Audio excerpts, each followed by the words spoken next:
السلام عليكم ورحمة الله وبركاته.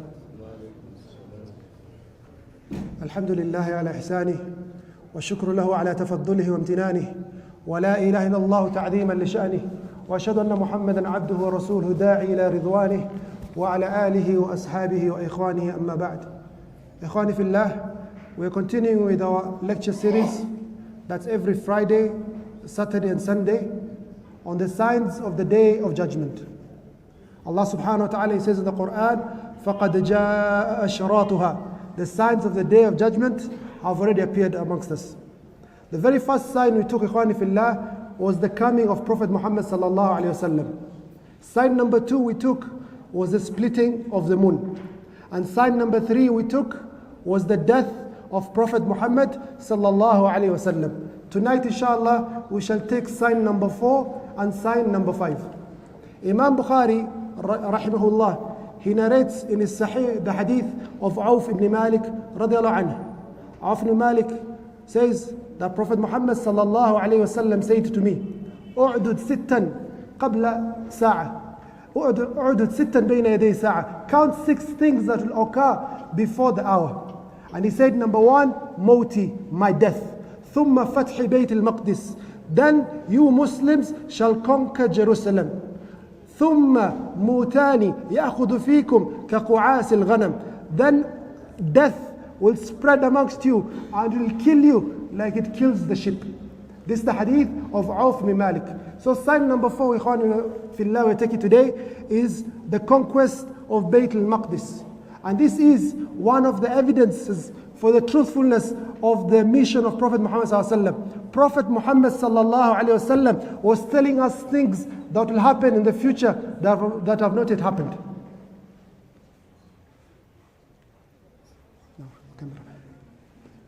He says, ثُمَّ فَتْحِ بَيْتِ الْمَقْدِسِ, that you Muslims shall conquer Bayt al-Maqdis. Ikhwani fillah, what is the importance of Bayt al-Maqdis to the Muslims? Number 1, this is the Qibla. We used to face Bayt al-Maqdis in our prayer. Number 2, this was the second mosque built in history. The first mosque was the mosque in Mecca. The second mosque built was this one in Jerusalem. Number 3, this is the third of the harams, that the holy sites of Islam. So this is a place that had a lot of meaning to the Muslims. And this is where Prophet Muhammad sallallahu alaihi wasallam came on the night of Isra al-Mi'raj. He prayed there and he ascended to the heavens. So the Prophet ﷺ says, from amongst the minor signs of the Day of Judgment, that you Muslims will conquer Bayt al-Maqdis. This happened in the year 16 of the Hijri calendar. So the Muslims, a small country based in Medina, very small country that was coming up. On the east was the Persian Empire, an empire that has a history of thousands of years. On the west is the Roman Empire. These two are the superpowers of the time. Then somewhere comes these Muslims from the Arabian Peninsula and they take over the entire of Iraq. They conquer all of Iraq and they defeat the Persians. And they come towards the west and they take over the entire of Asham, Syria, Jordan, Palestine. They take all these lands and they defeat the Byzantines in the famous battle of Yarmouk that you all know or must know, inshallah. In this battle, 130,000 of the Romans lost their lives. So the Muslims, they defeated the Byzantines, the Romans in Yarmouk. Then they entered Asham. So one group went and conquered Damascus. Yazid ibn Abi Sufyan, he was the head of Damascus. Amr ibn As went and conquered Palestine. Shurahbil ibn Hasana went and conquered Jordan. Abu Ubaidah Amr ibn Jarrah, the Amin of this ummah, the most trustworthy of this ummah, he went and he conquered Hims with Khalid bin Walid. 4 armies of the Muslims. Amr ibn As, who was the leader of Palestine, he had conquered Palestine. He decided, now let me go conquer Jerusalem. So he goes and he besieges the city of Jerusalem that has a lot of meaning to the Muslims, to the Christians and to the Jews. He besieges it. He tries conquering but he cannot conquer it. He tries everything but he cannot conquer it. There's a man, a Roman general, who was in charge of the security of Jerusalem, and this was one of the most famous of the Romans at the time, a man called Artabun. So this man made sure that the security of Jerusalem was impenetrable. No one could conquer this city. So Amr ibn al-As, he thought to himself, how can I conquer this city? I need to find some information about this city. So he said, I need to send a messenger to talk with these people. As he's talking with them, he can study the city and look for areas of weaknesses that we can take as Muslims. So he thought, and he said to himself, the only person who can do this job is myself. Amr ibn al-As, the great companion of Prophet Muhammad ﷺ, one of the most intelligent people ever in Arabian history. So this is the leader of the Muslims in Palestine. So he wears like a messenger, and he goes to Jerusalem and says, I am a messenger sent by the Amir Amr ibn al-As to meet with your leader Artabun. So he comes to Jerusalem and he starts discussing with Artabun the issues of how to continue. Will they continue fighting? Will they make peace? They have a discussion. This man, the Roman general who was governing Jerusalem, he noticed something about Amr. He noticed that this man is very intelligent. This man is very intelligent, and this man is a great asset to the Muslims. And he said to himself, Wallahi, if I kill this man, I will deal the Muslims a great blow. If I kill this man, I'll deal the Muslims a great blow. That was what he was thinking. Amr ibn al-As was even smarter than him, and he understood that this man might harm me. So he said to him, my friend, listen to me. I am one of 10 advisors that was sent by Umar ibn al-Khattab to assist Amr ibn al-As in this area of Palestine. If you want, I can go back and bring 9 of my companions. We have a discussion, and whatever you agree, Amr ibn al-As will follow. So this general, the Roman general, he thought, if I kill 1 or kill 10, which is better for me? Let me wait and kill 1 plus 9, 10. That will be more damage to the Muslims. So Amr ibn al-As, he left the city of Jerusalem, and the gates opened and he left. As he was leaving, the Muslims were very happy, and they started saying takbir, Allahu Akbar, Allahu Akbar. They were very happy. The leader of Jerusalem at the time, Artabun, he knows I was strict. That man who I was discussing with was the general of the Muslims, Amr ibn al-As. I wish I finished him off. Amr ibn al-As, he wrote a letter to his leader, his immediate leader, his immediate superior, Abu Ubaidah Amr ibn Jarrah. He told him, my army is very small, assist me so that we can conquer this city of Jerusalem that's heavily fortified. So Abu Ubaidah Amr ibn Jarrah, he comes with his army, and they besiege the entire of Jerusalem. And the people of Jerusalem, they feel real pressure. The leader at the time, Artabun, he says to himself, I can't stay here. This city is definitely falling. So he says, let me go to Egypt and arrange the army of the Romans there, and I'll meet the Muslims later. So he abandons the city, him and a few of his bodyguards. And he goes to Egypt. Abu Ubaidah Amr ibn Jarrah, they besiege him and Amr ibn al-As, the city of Jerusalem, for days, months. The Christians become very weak. So they write, O Muslims, you have given us 3 conditions, as you usually give people. Condition number 1, we become Muslims. We are not going to become Muslims. Condition number 2, we fight war. We are not going to fight war anymore. We are going to accept the other condition. We are going to surrender, and we are going to pay jizya like the other cities that surrendered in other places. But we have only one condition, that the only man we can surrender to is a man that is described in our books as follows. And they made a description. When the Muslims looked at this description, they saw that this description only fits one man. The leader of the Muslims, the Khalifa of the Muslims, Amir al-Mu'mineen, Umar ibn al-Khattab, who was in Medina at the time. So they wrote a letter to Amir al-Mu'mineen, O Amir al-Mu'mineen, these people will not surrender except to you, and they will only give the key of Jerusalem to you. Kindly come and take over the city of Jerusalem from the Christians and give strength and izzah to the Muslims. So the letter comes to Medina, and he opens the letter, Umar ibn Khattab radiallahu anhu, and he reads to his Sahaba, and he asks them, what is your opinion? What should I do?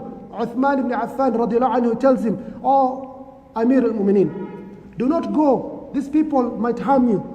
There's no need for you as the Khalifa to go. And people will later on say that this city only surrendered after a difficult period until the leader of the Muslims had to come for him to personally take over the city. That's why we surrendered. Please do not go. Ali ibn Abi Talib radiallahu anhu, he said to him, no, O Amir al-Mu'mineen, I have a better opinion. Please go and take over this city for the Muslims. Give izzah to the Muslims.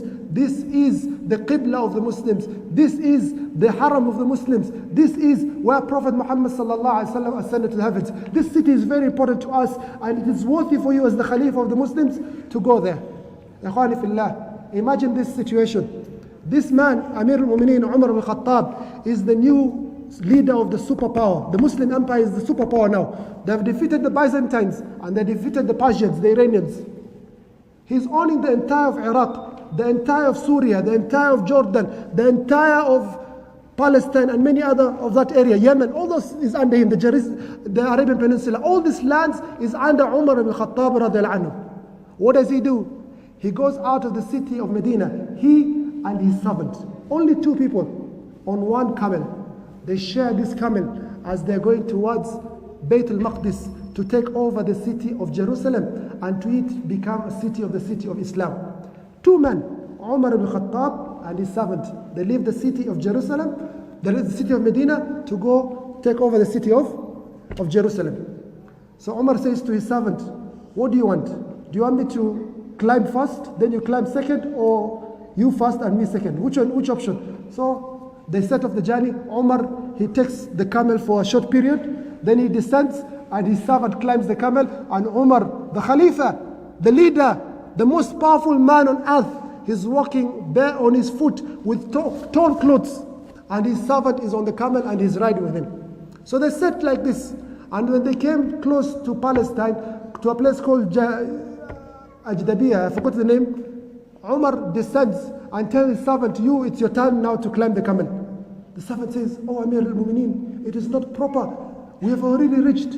If we reach and I am on the camel and you're down, people will assume that I am the Khalifa. He says, let them assume what they want. It is your turn. It's your turn to ride the camel. So I will come down and you come up. So he descends and they walk. Umar, he steps on mud, his feet become muddy. He's not very clean, he's in tatters. But this is a man who is the second greatest person after the Anbiya. He enters in such a humble manner in Palestine. And when the leader of Palestine, the Christian patriarch, Sophronius, he sees him, he's amazed. And he says, this is the man we find written in our books. And they make an agreement, the Muslims and the Christians. What is the agreement? It's called Al-Uhda Al-Umariyya, the pact of Umar. Umar, he says to the Christians, number one, your lives are protected. No one will kill you. Look at Islam. This is Umar al-Khattab. Your lives are protected. Your property is protected. No one will harm you. Your churches are protected. No one will come and destroy your church. Your cross is protected. Your religious festivals are protected. No one shall harm you. If you want to leave the city of Jerusalem with the Byzantine army, you're free to do so. Carry your property and live in peace. No one will harm you. And the Christians, they added a condition, we do not want the Jews to stay with us. He says, you want that? Okay, the Jews will not stay in the city of Medina, in the city of Jerusalem. This is the agreement between Umar al-Khattab and the Patriarch of Jerusalem regarding the peace. Signed by, witnessed by Khalid ibn Walid, Sayfullah al-Maslul, the undefeated general of Islam, the sword of Allah, Khalid ibn Walid. Signed by Amr ibn al-As, signed by Yazid ibn Abi Sufyan, signed by Abd al-Rahman ibn Auf, Ahad al-Mubashirin bil-Jannah, one of the 10 who were promised Jannah. Then the Muslims, they enter the city of Jerusalem at night, after Isha, and they make takbir, and Umar is being shown around the city. The Patriarch says to him, oh Umar, pray 2 rak'ah in our church, the church of resurrection. Pray 2 rak'ah here. There's no idols or anything, you can pray. Umar, he says, no. If I pray here, I fear that Muslims later on will come and say that this church Umar prayed in it, it is the property of the Muslims. I do not want to harm the Christians even after my death. Subhanallah. Look at the adl of Islam. Look at the justice of Islam. Then he sets out to Masjid al-Aqsa, to the rock that is there. Then he asks Ka'b al-Ahbar, where should I pray? Ka'b al-Ahbar, he says to him, pray behind the rock and the whole of Jerusalem will follow you. He says to him, Ka'b, you used to be a Jew and the thoughts or the ideologies of Judaism are still affecting you. Bal, I shall pray the prayers Prophet Muhammad sallallahu alaihi wasallam prayed in his night journey, the journey of Isra wa Mi'raj. And with this, ikhwani fillah, we still finish sign number 4 from the minor signs of the Day of Judgment, Bayt al-Maqdis, the conquest of Bayt al-Maqdis. Sign number 5. Prophet alayhi salatu wasalam, he says, ثُمَّ مُوتَانِ يَأْخُذُ فِيكُمْ كَقُعَاسِ الْغَنَمِ. Then death will spread amongst you, and many of you will die like the sheep dies. The sheep die. The scholars, they say this happened in the year 18 of the Hijri calendar, in the plague of Amwas, where 25,000 of the Muslims passed away. The bubonic plague was present during these medieval ages, and it affected the Muslims in Asham in the year 18 of the Hijri calendar, where 25,000 of them lost their lives. Amongst the people who lost their lives in this plague this is like Corona of those days, even worse than Corona. You get a fever, a few days, over 80 to 90% of the people who are infected die. Corona has maybe 2% or 5%. I don't know how much is the mortality rate, but this plague during these days, the black plague and the bubonic plague, 40 to 80% of the people will die. So 25,000 of the Muslims lost their lives, amongst them the greats of Islamic history, people like Abu Ubaidah, Amr ibn Jarrah, one of the 10 promised Jannah. And when he was dying, he told Mu'adh ibn Jabal, the ambassador of Prophet Muhammad to Yemen, you be the new leader of this area. Mu'adh ibn Jabal, after a few days, also he was infected, and he died with his family. The next leader, Yazid ibn Abi Sufyan, also died. Shurahbil ibn Hasana, Al-Fadl ibn Abbas, and many of the Sahaba. We lost about 25,000 of the Muslims from the Sahaba and the Tabi'een. Ikhwani fillah, we have taken so far 5 minor signs of the Day of Judgment. Inshallah, in the forthcoming lecture, we shall look at the other signs of the Day of Judgment. Wallahu alam. Wassalamu alaikum wa rahmatullahi wa barakatuh.